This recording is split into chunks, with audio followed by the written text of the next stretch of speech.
ലഹരി മാഫിയ സംഘങ്ങൾ നാട്ടുകാരുടെ സ്വൈരജീവിതം തകർക്കുമ്പോൾ അതിനെതിരെ ധീരമായി പ്രതികരിക്കുന്ന ചില മനുഷ്യരെ കാണാറുണ്ട്. ലഹരി വിൽപ്പനയ്ക്കെതിരെ ഇങ്ങനെ പോലീസിന് വിവരം നൽകിയതിന് കാസർഗോഡ് മാസ്തിക്കുണ്ട് സ്വദേശി സിനാനും കുടുംബത്തിനും ഏൽക്കേണ്ടി വന്നത് ക്രൂരമർദ്ദനമാണ്. മാരകായുധങ്ങളുമായി വീട്ടിലെത്തിയ അക്രമികൾ കൊലവിളി മുഴക്കുകയും സ്ത്രീകൾ ഉൾപ്പെടെയുള്ളവരെ ആക്രമിക്കുകയും ചെയ്തു.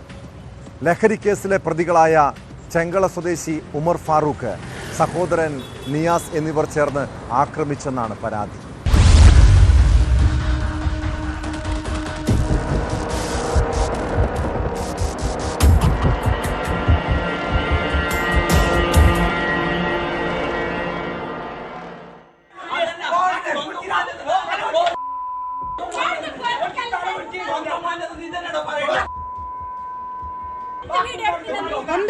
മാസ്തിക്കുണ്ടിലെ ആൾതാമസമില്ലാത്ത വീട് കേന്ദ്രീകരിച്ച് ലഹരി വിൽപ്പന നടക്കുന്നുവെന്ന ആരോപണം നേരത്തെ ഉയർന്നതാണ്.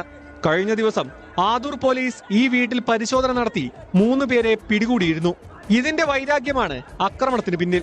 പോലീസിന് വിവരം ചോർത്തി നൽകിയെന്നാരോപിച്ചാണ് വീട് അടിച്ചുമെറിഞ്ഞു തകർത്തത്. ആക്രമണത്തിൽ ബി അഹമ്മദ് സിനാൻ, മാതാവ് ബി സൽമ എന്നിവർക്ക് പരിക്കുപറ്റി. ഇവർ ചെങ്കള ആശുപത്രിയിൽ ചികിത്സയിലാണ്.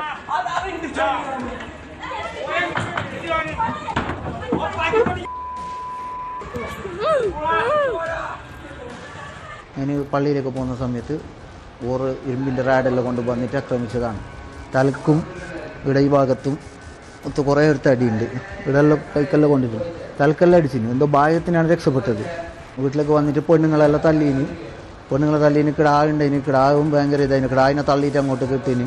ഇപ്പോൾ ഒരു 10-20 ദിവസമായിട്ട് അവിടെ ഭയങ്കര ആൾക്കാർ വരുന്ന ഇതിലുണ്ട്. ഇങ്ങനെ കംപ്ലൈൻ്റ് ആക്കിയതാണ്. ക്ലബ്ബ് മൊത്തത്തിൽ കംപ്ലൈൻ്റ് ആക്കിയതാണ്. ആ പിടിച്ചതിൻ്റെ പ്രതികാരമാണ് ഇന്നലെ അവർ വീട്ടിയത്. ഇതിപ്പോൾ ഇങ്ങനെയാണെങ്കിൽ നമുക്ക് ജീവിക്കാൻ പറ്റാത്തൊരു സാഹചര്യമാണ് അവിടെ ഉള്ളത് നിലവിൽ.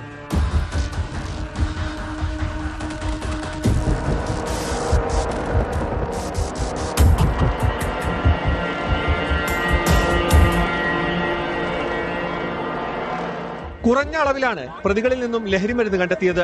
ഇതോടെ സ്റ്റേഷൻ ജാമ്യം നൽകി വിടുകയായിരുന്നു. പിന്നാലെയായിരുന്നു ആക്രമണം. ഇരുമ്പ് തണ്ടുമായാണ് പ്രതികളെത്തിയത്. വീട്ടുകാർ തന്നെയാണ് ആക്രമണ ദൃശ്യങ്ങൾ പകർത്തിയത്. സംഭവത്തിൽ വിദ്യാനഗർ പോലീസ് കേസെടുത്തു.